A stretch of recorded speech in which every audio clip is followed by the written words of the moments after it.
Iran Israel ভয়াবহ হামলা পাল্টা হামলা মধ্যপ্রাচ্য জুড়ে যুদ্ধ পরিস্থিতি সৃষ্টি করেছে। পুরো মধ্যপ্রাচ্য জুড়ে চলছে ব্যাপক উত্তেজনা। গত শুক্রবার ভোরে রাজধানী তেহরান সহ ইরানের বেশ কিছু স্থানে পারমাণবিক ও সামরিক স্থাপনায় ইসরায়েল বিমান হামলা চালায়। পরে তীব্র শক্তি নিয়ে ইসরায়েলে পাল্টা হামলা শুরু করে ইরানও। দফায় দফায় এই হামলা ও পাল্টা হামলার মধ্যেই শঙ্কা বাড়ছে ইসরায়েলের পারমাণবিক হামলার। তবে ইসরায়েল ইরানে পারমাণবিক হামলা করলে পাকিস্তানও পরমাণু বোমা ব্যবহার করবে বলে দাবি করেছেন ইরানের একজন শীর্ষ সেনা কর্মকর্তা। পাকিস্তান এ বিষয়ে ইরানকে আশ্বস্ত করেছে বলেও মন্তব্য করেছেন তিনি।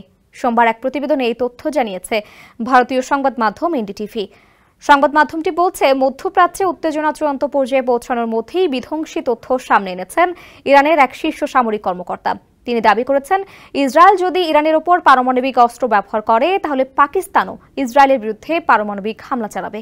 আর এটা ওইটা না, কাপড় ধোয়ার একটাই সলিউশন, চাকা অল ইন ওয়ান। এই মন্তব্য করেছেন জেনারেল মোহসেন রেজাই। তিনি ইরানের এলিট বাহিনী ইসলামিক রেভলিউশনারি গার্ড কর্পস IRGCর একজন সিনিয়র কর্মকর্তা এবং দেশের জাতীয় নিরাপত্তা পরিষদের সদস্য। ইরানি টেলিভিশনে দেওয়া এক সাক্ষাৎকারে জেনারেল মোহসেন রেজাই বলেন, পাকিস্তান তাদের আশ্বস্ত করেছে যদি ইসরায়েল পারমাণবিক বোমা ব্যবহার করে তাহলে তারা ইসরায়েলের উপর পারমাণবিক হামলা চালাবে।